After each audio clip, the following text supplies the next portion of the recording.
Let's dive in.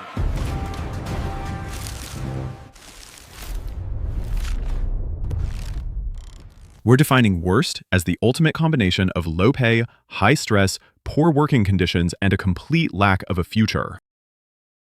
We're starting our tour in the American South, a region where low wages and tough working conditions are all too common. Alabama. In a state where many residents feel surrounded by crime and poverty, the worst job is a poultry processor. Alabama is a top poultry producer, but for the workers on the line, it's a nightmare. We're talking about standing in a cold, damp environment for 10-hour shifts, making the same repetitive motions thousands of times, leading to debilitating injuries. The pay is near minimum wage, the conditions are grueling, and the job offers absolutely no upward mobility. Arkansas. This state has the third lowest income and fifth highest poverty rate in the nation. So what's the worst job? It's a chicken catcher. Before the chickens even get to the processing plant, someone has to catch them. This is brutal overnight work, grabbing thousands of birds by hand in a dusty, chaotic environment. It's physically exhausting, pays incredibly poorly, and has one of the highest injury rates in all of agriculture. Florida. It might be the Sunshine State, but the worst job here is a theme park food and beverage worker. You're not just serving sodas, you're on the front lines of customer service hell. You're dealing with overheated, impatient tourists all day, working on your feet in 95-degree heat and 100% humidity, all for a wage that makes it impossible to afford living anywhere near the happiest place on earth. Georgia. With its massive logistics hubs, the worst job is a warehouse package handler. It's a modern-day factory job controlled by an algorithm. You're racing against a clock, lifting heavy boxes in a massive, un-air-conditioned building, and being constantly monitored for productivity. The physical toll is immense, the burnout is real, and the pay doesn't compensate for the back-breaking labor. Kentucky. In a state with the fourth highest poverty rate and third worst economic outlook, the worst job is an underground coal miner. While the industry has declined, thousands still work in these dangerous conditions. You're risking your life every day, breathing in coal dust that leads to black lung disease, all for a job in a dying industry with no long-term security. It's a legacy of sacrifice for a future that's no longer there. Louisiana. In a state with virtually no economic opportunity, the worst job you can have in an independent shrimper. You're not just a fisherman, you're a small business owner in a war against impossible odds. You're battling against cheaper imported seafood, skyrocketing fuel costs, and the constant threat of hurricanes and environmental disasters that can wipe out your entire livelihood in an instant. Mississippi. Don't get cocky, Mississippi. In the state with the nation's lowest incomes and highest poverty rate, the worst job has to be a catfish processor. Much like in Alabama's poultry plants, we're talking about standing on a cold, wet floor for 10 hours a day, performing the same grueling, repetitive motions thousands of times for a paycheck that barely keeps you above the poverty line. North Carolina. The worst job here is a hog farm worker. The state is a massive pork producer, but for the people on the ground, the job is brutal. It's physically demanding, dangerous, and involves working in an environment with an overwhelming, inescapable stench. It's an essential part of the food chain, but it's a job that takes a massive toll for very little pay or recognition. South Carolina. It's a hotel housekeeper in a tourist hotspot like Myrtle Beach or Charleston. In a state where the tourism economy is king, these workers are the invisible engine. The job is physically exhausting, with a tight quota of rooms to clean each day, and the pay is often minimum wage. You're working to support a luxury industry in a town where you can't even afford to live. Tennessee. In a state where wages are still nearly $10,000 below the national average, the worst job is a medical collections agent. You're not helping people get better. You're hounding them for money they often don't have, for medical care they desperately needed. It's a soul-crushing job that pits you against people at their most vulnerable. All for a low hourly wage, plus a commission that's dependent on someone else's misery. Virginia. The worst job is a tobacco harvester. While the industry isn't what it used to be, the work remains some of the most difficult. It's backbreaking labor under the hot summer sun, and workers are exposed to green tobacco sickness, which is nicotine poisoning from handling wet tobacco leaves. It's a truly miserable experience. West Virginia. After being decimated for decades by the failing coal industry, this state has the third worst economy and second lowest median household income in the nation. The worst job here isn't in the mines anymore. It's the job that's left behind. A dollar store cashier. You're at the epicenter of a community's economic desperation, dealing with the opioid crisis firsthand, and facing potential robberies, all for minimum wage. Now, let's head to the Northeast, where the high cost of living makes a bad job feel 10 times worse. New York. In New York City, the worst job is a food delivery cyclist. You're navigating the most chaotic traffic in America, in all weather conditions, scorching summers, freezing winters, and torrential rain, all for tips. You're risking your life weaving between cars, dealing with angry customers and restaurants, and you have zero benefits or job security. It's the gig economy at its most brutal. Pennsylvania. In a state whose economy has been struggling for years, the worst job is a home healthcare aide. These are the people who care for our elderly and disabled, yet they are paid poverty-level wages. The work is physically and emotionally draining, the hours are long, and you're often working in isolation. It's a critical job that society completely undervalues. New Jersey. The worst job is a warehouse temp worker. In the state packed with logistics hubs for New York City and Philadelphia, companies rely heavily on temporary workers. This means you have no job security, you're often paid less than permanent employees for the same grueling work, and you have no benefits. You are, in the truest sense of the word, disposable. Massachusetts. The worst job here is an adjunct university professor. You're in one of the most educated states. You likely have a PhD and tens of thousands in student debt. Yet, you're working on a contract basis with no benefits, no office, and no job security. You might be teaching at a world-class institution for a salary so low you qualify for public assistance. Maryland. Despite having the highest wages in the nation, Maryland has a hidden-away worst job, a crab picker on the Eastern Shore. Away from the high-paying DC suburbs, this is one of the most arduous and low-paying jobs in the state. It involves hours of tedious manual labor, picking meat from sharp shells for a meager paycheck. Connecticut. In a state with some of the wealthiest zip codes in America, the worst job is a country club kitchen staff member.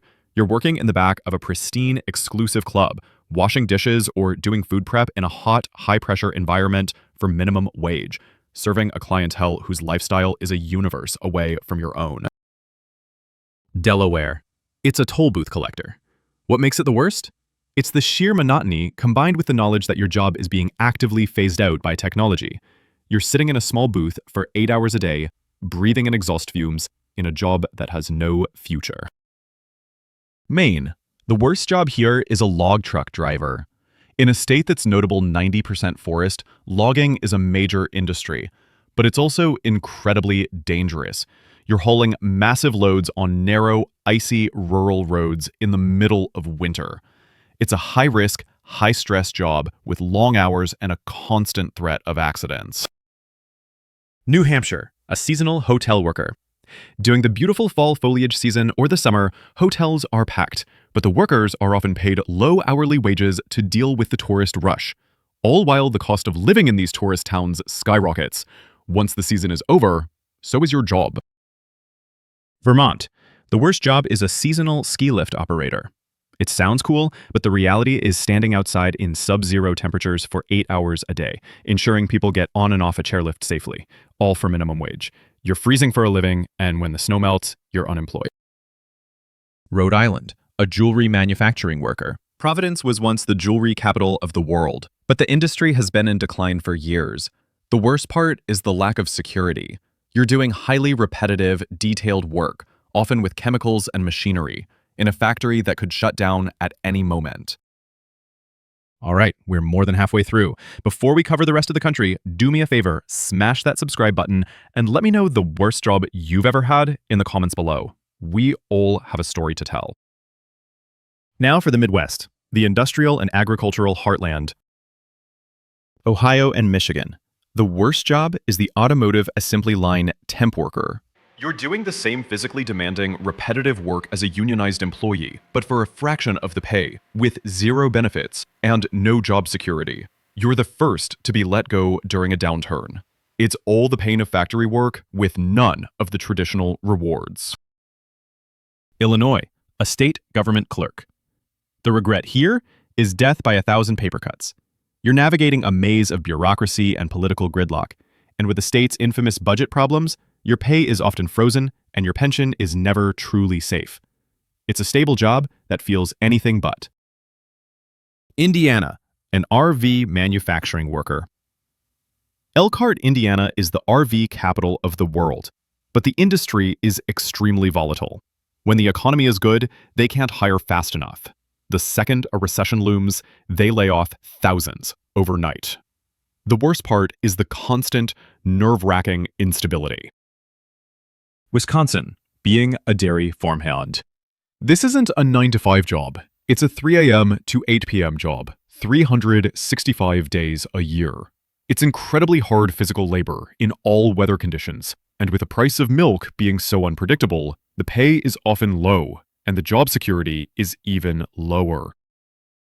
Minnesota, a certified nursing assistant, CNA. In a state known for its excellent healthcare, CNAs are doing some of the most emotionally and physically draining work in nursing homes and hospitals. They are on the front lines of patient care for a wage that is a fraction of what nurses make, leading to an astronomical burnout rate.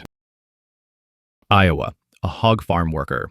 It's one of the state's biggest industries, but it's a job many regret due to the intense physical labor, the overwhelming and unavoidable odor, and the emotional difficulty of working in large-scale industrial animal agriculture. Missouri, a meatpacking plant worker.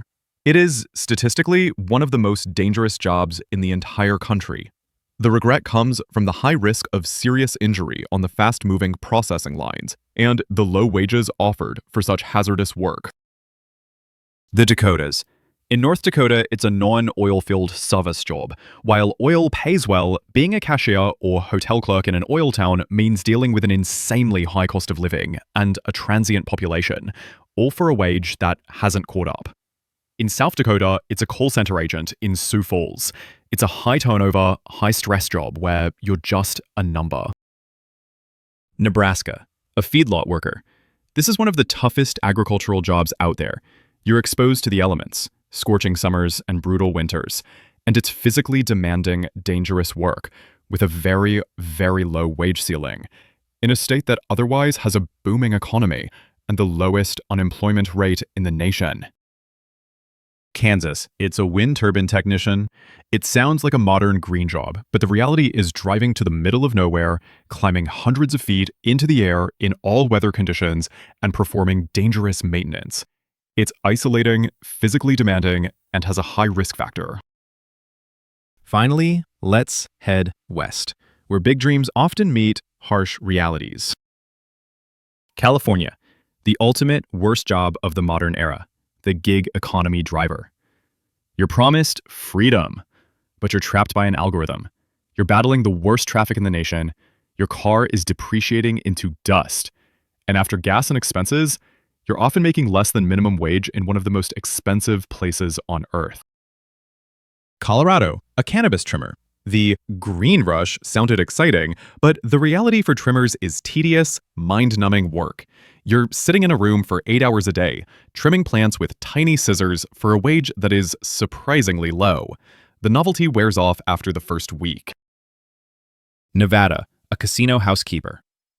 In a state where the tourism-based economy was decimated by the pandemic and the unemployment rate is the highest in the nation, this job is the epitome of thankless.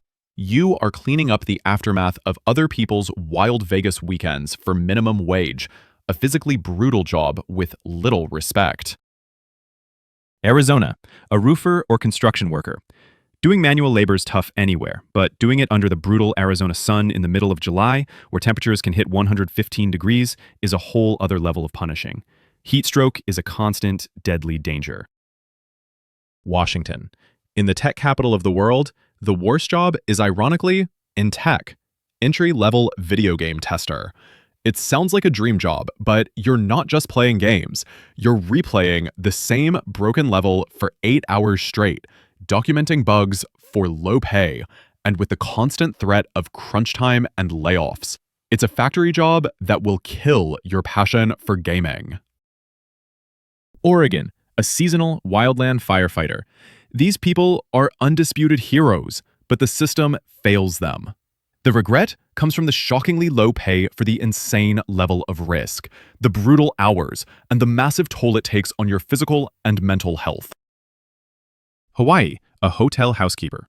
The regret here is simple, brutal economics. You are providing service for tourists spending thousands of dollars a day, while you're earning a wage that makes it nearly impossible to afford to live in paradise yourself, in a state that otherwise boasts high wages and a healthy populace.